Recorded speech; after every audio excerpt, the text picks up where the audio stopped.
One of the more frustrating aspects about the Vikings' alleged 34-23 loss against the Detroit Lions on Sunday was the Vikings' absolute inability to run the ball against the Lions. Now, yes, Detroit was selling out to stop Dalvin Cook and the Vikings running in, but they had 5 rushing yards in the first freaking half, even though Dalvin ran in an awesome touchdown. And they had 22 total for the game. So it was rough. It was ridiculous. So we do have to ask, is this a bug or a feature? And is Dalvin Cook in decline? He is 27 years old. He's going to be 28 next season. And will Dalvin be part of the Vikings squad in 2023? Question mark. Now, what really stood out to me, Alec Lewis of The Athletic pointed this out. There are a lot of jarring Viking stats after this one, but here's one that really caught my eye.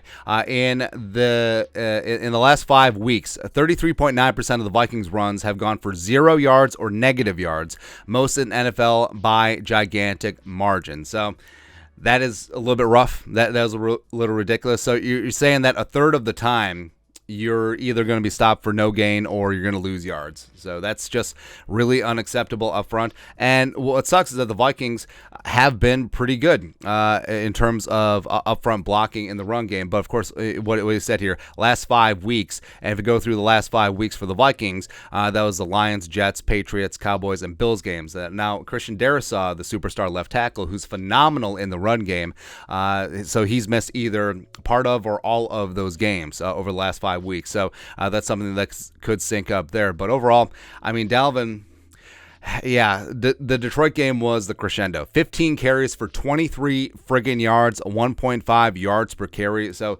he's getting 4.5 feet per carry.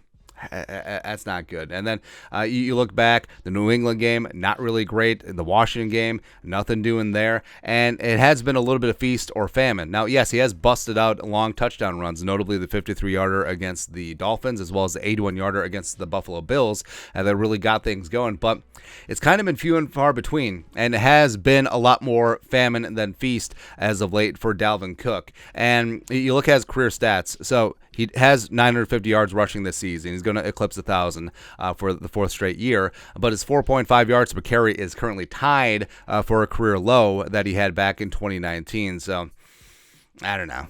He is on pace to play a full season, knocking on all the wood. He's played in all 13 of the Vikings' 13 games so far.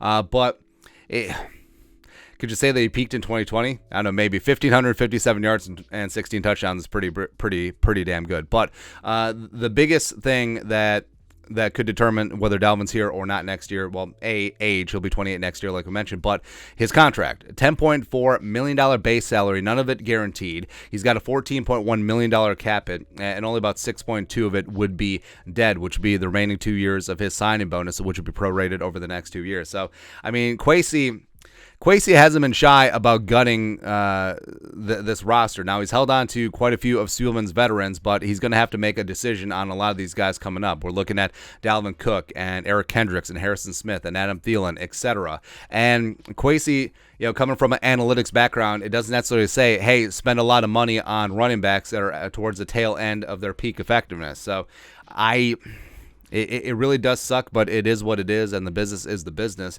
And for the Vikings, Alexander Mattison is set to be a free agent. Now, could Kwesi see the logic in bringing back Mattison on, say, a cheaper 2-year deal versus keeping Dalvin Cook at his larger contract? Sure. Or you look at Kinkenny and Wangu, who's going to be entering year 3, a dynamic special teamer, needs some more time on offense. Ty Chandler, the preseason superstar, a little bit of a do-it-all guy, a little bit more of a scat back, very solid receiver. Got some really nice shiftiness there. Could they go with Kinkenny and Ty Chandler next year if they don't bring back Dalvin or Madison? I think everything is on the table as of right now. So, I mean, yeah, it sucks.